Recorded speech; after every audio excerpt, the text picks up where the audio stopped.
तो गाइज मैं हूं आयुष और आप देख रहे हैं रेसलिंग इंडिया और स्वागत है आपका AEW dynamite winter is coming के रिव्यू में। और ओ माय गॉड, ये क्या देख लिया भाई, आज हमने कैसा शो हमें देखने को मिला, सारी चीजों के बारे में बात करेंगे। The icon Sting is now in All Elite Wrestling और what is going on between AEW Dynamite and Impact Wrestling. क्या हो रहा है भाई, जॉन मॉक्सली हार चुके हैं अपना टाइटल, क्या हुआ, कैसे हमें देखने को मिला, shocking scenes today at AEW dynamite. Guys अगर आप इस रिव्यू के लिए रेडी थे, वेट कर रहे थे भाई, लाइक फटाफट से कर दो भाई। क्या शो आज देखने को मिला, मतलब मजा आ गया देख के। And this review is going to be absolutely amazing. अब विंटर इज कमिंग का जो एपिसोड था, एक अच्छी बात मुझे इसके बारे में सबसे पहले मैं कहना चाहूंगा ये लगी कि इसमें मैचेस ऐसा नहीं था कि बहुत सारे भरे हुए थे। जो मैचेस एडवर्टाइज थे सिर्फ वही हमें देखने को मिले, कुछ ऊपर नीचे था। लेकिन हम शो के बारे में बात करते हैं तो ये स्टार्ट होता है बैटल रॉयल से, जो कि एडवर्टाइज करी गई थी डायमंड रिंग के लिए। यानी कि जो भी लास्ट 2 बंदे होंगे इस बैटल रॉयल के अंदर वो नेक्स्ट वीक लड़ेंगे AEW की डायनामाइट या फिर डायमंड रिंग के लिए। तो वो काफी इंटरेस्टिंग चीज थी गाइस और ये बैटल रॉयल देखने में मुझे बहुत ज्यादा मजा आया।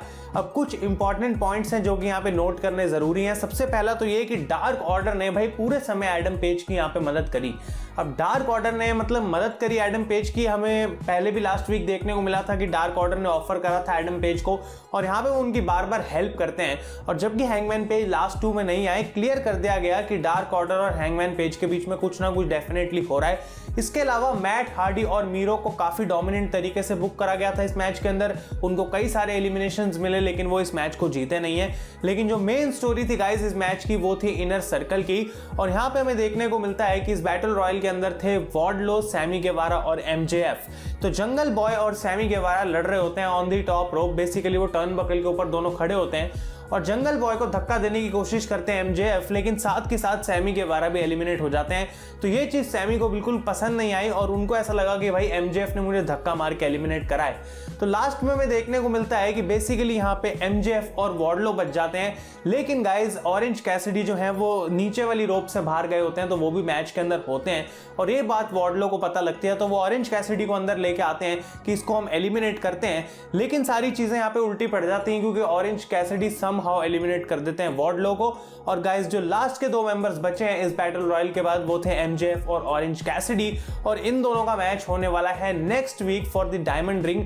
और इंटरेस्टिंग ये रहेगा क्योंकि अभी जो डायमंड रिंग है वो फिलहाल MJF के पास है, तो क्या वो उसको रिटेन करेंगे या फिर कैसिडी उसको जीतेंगे, देखना काफी इंटरेस्टिंग रहेगा। An amazing start to the show, काफी इंटरेस्टिंग और एंटरटेनिंग ये बैटल रॉयल थी। इसके बाद गाइस हमें मैच देखने को मिलता है क्रिस जेरिको का अगेंस्ट फ्रैंकी कजेरियन। और यहाँ पे रिंग साइड पे जेक हेगर के साथ ओटीज भी थे। और बेसिकली ये मैच जो था हमें ऐसा देखने को मिला कि जेरिको को दिक्कत हो रही है, ऐसा नहीं है कि वो काफी इजीली यहाँ पे कजेरियन को हरा सकते हैं मैच में। और कजेरियन जो है उन्होंने कमाल की रेसलिंग करी भाई, मतलब जो उन्होंने मैच दिया यहाँ पे जेरिको के साथ मिलके, बहुत कमाल का ये मैच था। और एट द एंड हमें देखने को मिलता है कि बेसिकली क्रिस जेरिको की ही लॉक जो है वो कजेरियन लगा देते हैं जेरिको पे, which is nothing but the walls of Jericho. और इनर सर्कल खड़ी होती है साइड में और MJF आ जाते हैं बैक स्टेज से और उनके हाथ में एक टॉवल होता है व्हाइट कलर का। तो सबको ऐसा लग रहा है कि MJF भाई अगर रिंग में टॉवल फेंक देंगे तो यहाँ पे तो क्रिस जेरिको को डिस्क्वालीफाई कर दिया जाएगा, यानी कि मैच रोक दिया जाएगा और वो इस मैच को हार जाएंगे। तो सैमी आते हैं पीछे से भागते हुए और वो टॉवल खींच लेते हैं यहाँ पे MJF से और उनको टॉवल यहाँ पे फेंकने नहीं देते। और दूसरी तरफ से ओटीज जो है वो रेफरी को डिस्ट्रैक्ट करने की लगातार कोशिश करते हैं क्योंकि कजेरियन जो है काफी अच्छे से अपर हैंड उनको मिला हुआ था जेरिको के ऊपर।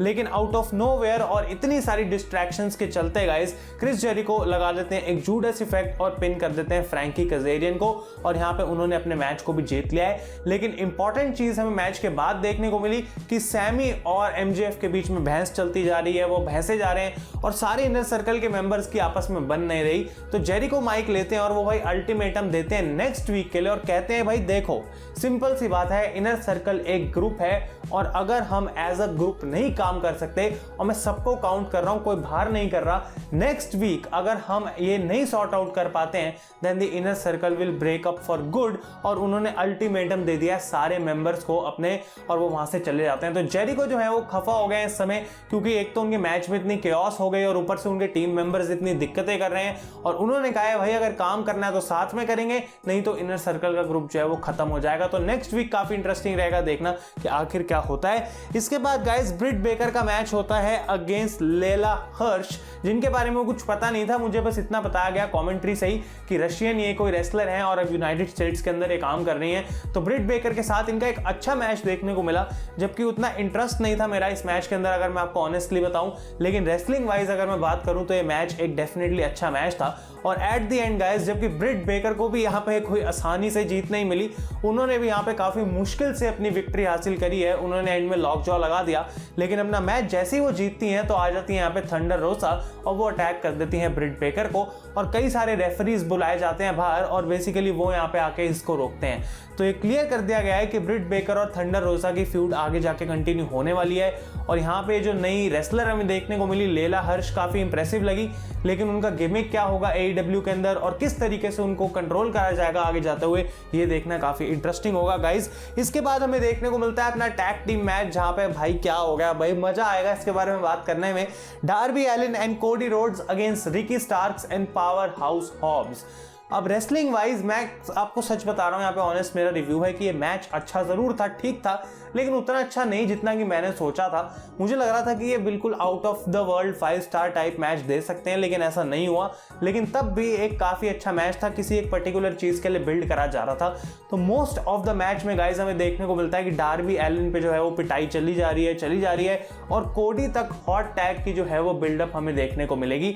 तो जब कोडी रोड्स आते हैं, वो अपना हॉट टैग करते हैं, तो मैच एकदम से पेस पकड़ लेता है और at the end Darby Allin लगाते हैं अपना कॉफिन ड्रॉप फिनिशर और टीम के लिए विक्ट्री हासिल करते हैं।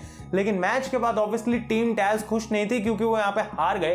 तो गाइस हमें देखने को मिलता है कि वो अपना अटैक कंटिन्यू रखते हैं, कोडी और डार्बी को अटैक करते रहते हैं और अचानक से हो जाती है यहाँ पे lights off. And when lights turn off, हमें स्क्रीन पे देखने को मिलता है विंटर इज कमिंग। सारी विंटर की अलग अलग हमें वो चीजें देखने को मिल रही हैं, सीन्स देखने को मिल रहे हैं, म्यूजिक बजता है and out comes the icon sting. Oh my God guys, ये चीज जो है मतलब मैंने तो भाई एक्सपेक्ट ही नहीं करी थी कि ऐसा कुछ देखने को मिल जाएगा। और मैं लाइव देख रहा था शो को and I lost my mind.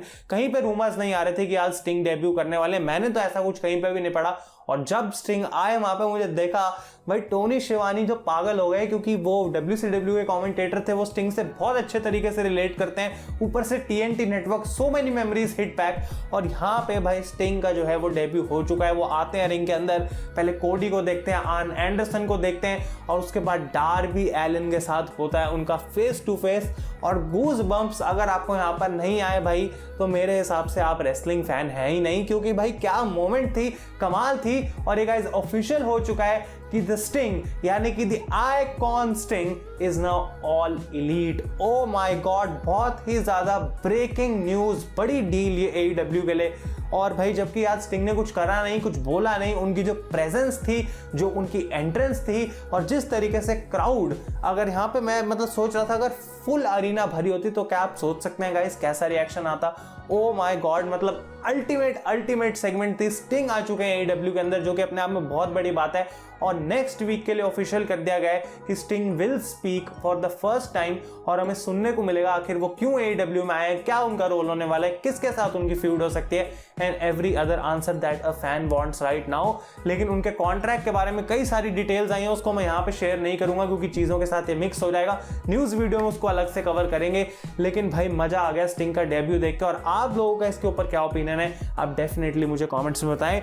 इसके बाद गाइस हमें देखने को मिलता है जॉन मॉक्सली का एक प्रोमो और वो कहते हैं भाई मैं रेडी हो चुका हूं। और मैं देख रहा हूं कई सारे लोग फैंस में जो है आज कोट सूट वगैरह डाल के आए हैं, क्योंकि आज स्पेशल नाइट है। It's the biggest episode in dynamites history. और मैं और केनी ओमेगा जो है वो दो सबसे बढ़िया रेसलर हैं पूरी दुनिया में। तो आज जो हमारा मैच होने वाला है उसको एक क्लासिक बनाने वाले हैं and we are going to deliver. तो वो इस टाइप का एक प्रोमो कट करते हैं और इसके बाद फाइनली हमें देखने को मिलता है John Moxley the AEW champion against the cleaner Kenny Omega in the main event for the AEW world championship.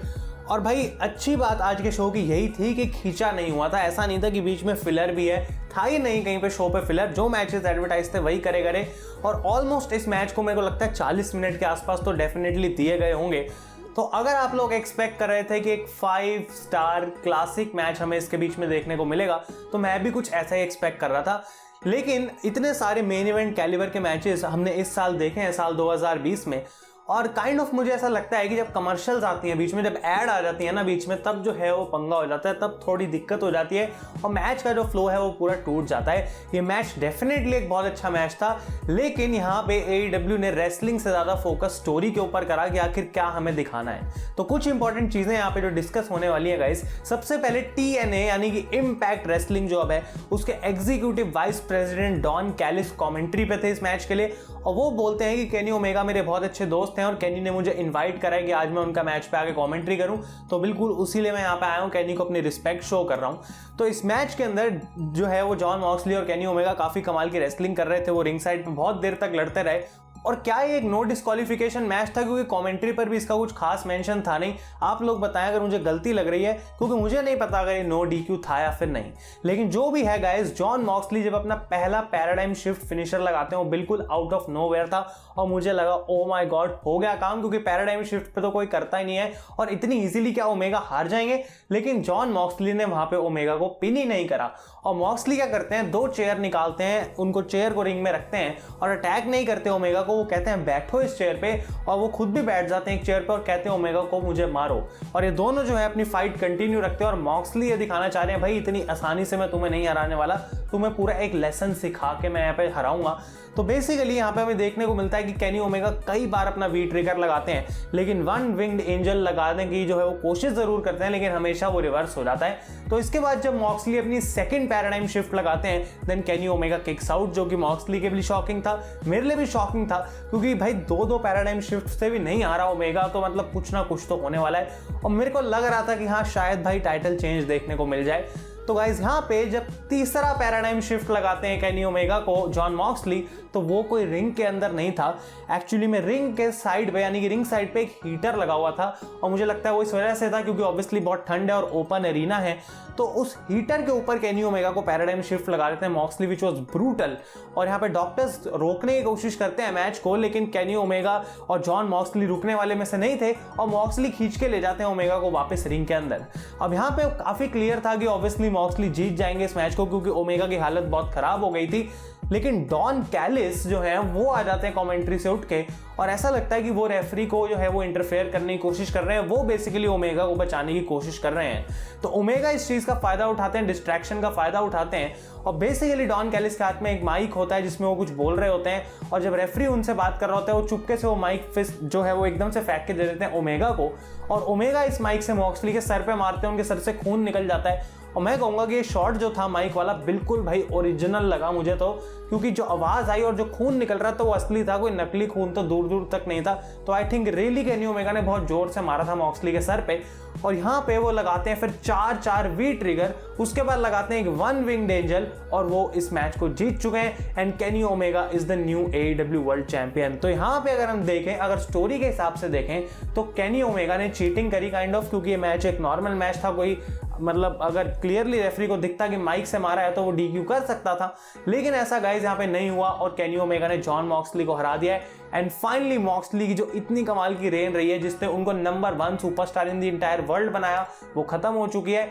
और इसके बाद भी जो हमें देखने को मिला वो कुछ कम नहीं था, क्योंकि ओमेगा बेसिकली डॉन कैलिस के साथ भाग ही जाते हैं, पूरा बैक स्टेज चले जाते हैं, और एलेक्स मार्वेज आते हैं जैसे वो अपनी गाड़ी में बैठ रहे हैं उससे पहले, और पूछते हैं भाई तुमने ये क्या किया है, क्या हो गया। तो डॉन कैलिस कहते हैं भाई ट्यूसडे को पता लगेगा तुम्हें कि आज हमने ये क्या किया। और टोनी शिवानी कमेंट्री पे कह रहे हैं भाई वेडनेसडे को डायनामाइट होती है, क्या तुम ट्यूसडे कर रहे हो। तो वो कहते हैं भाई इम्पैक्ट रेसलिंग पे पता लगेगा कि केनी ओमेगा ने क्या किया है। And I was like oh my God what, कि ये क्या बोला इन्होंने, इम्पैक्ट रेसलिंग पे AEW टाइटल लेके केनी ओमेगा पहुंचने वाले हैं। मतलब भाई ऐसी चीज तो भाई बंदे को शॉक ही करेगी ना एट द फर्स्ट टाइम। तो आई डोंट नो कि इसका मतलब क्या है, और मैं कुछ ज्यादा ऐसे फैन बॉय बन के जो है आगे नहीं बढ़ जाऊंगा कि भाई कमाल हो गया, बेस्ट चीज देख ली रेसलिंग में, ऐसा मैं नहीं बोलूंगा, क्योंकि जब तक आगे का नहीं देख लेता तो कैसे बता दूं कि चीज क्या है। तो होल्ड पे डालते हैं, लेकिन इंटरेस्ट जो है वो बहुत ज्यादा जता दिया है। क्या इम्पैक्ट के बीच में और AEW के बीच में क्लियरली एक पार्टनरशिप होती हुई नजर आ रही है? क्या ये पार्टनरशिप है, क्या इसकी डिटेल्स हैं, क्या हो सकता है, उसकी डिटेल्स जैसी आएंगी न्यूज वीडियो में डिस्कस करेंगे। लेकिन गाइस जो 2 सबसे बड़े टेक अवेज हैं, एक्चुअली में 3, वो ये कि अगले हफ्ते पॉसिबली इनर सर्कल टूट सकता है, दूसरा obviously Kenny Omega is the new AEW world champion, और तीसरा oh my God the icon Sting is now all elite. तो गाइस ये था आपका डायनामाइट विंटर इज कमिंग का रिव्यू। अगर आपको वीडियो पसंद आया लाइक करें। Thank you so much for watching. NXT देखूंगा, NXT का भी रिव्यू बनाऊंगा, तो उसके लिए आप चैनल पर बने रहे। मैं हूं आयुष और आप देख रहे हैं रेसल इंडिया।